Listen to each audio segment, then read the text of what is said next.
বনির কান্না ও ভালোবাসা। একদিন দুটি বিড়াল, স্বামী ও স্ত্রী, তাদের ছোট ছেলেকে নিয়ে বিমানবন্দরে যায়। স্বামী বিড়াল একজন পাইলট। বিদায় জানিয়ে স্ত্রী বিড়াল সন্তানসহ বাসায় ফিরে আসে। পাইলট বিড়ালটি হেলিকপ্টার উড়াচ্ছিল খুব দক্ষভাবে। হঠাৎ এক ভয়াবহ দুর্ঘটনা। হেলিকপ্টারটি জঙ্গলে ভেঙে পড়ে।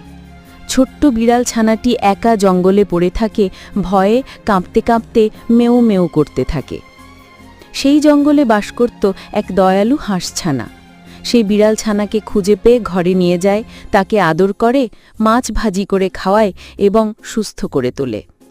অন্যদিকে স্ত্রী বিড়াল ফোনে জানতে পারে তার স্বামীর দুর্ঘটনার খবর। শোকে বিভল হয়ে কান্না করতে করতে জঙ্গলের পথ ধরে হাঁটতে থাকে এবং তার ছেলেকে ডাকতে থাকে। ছেলে বিড়ালটি তার মায়ের কণ্ঠ শুনে ছুটে আসে। দুজনের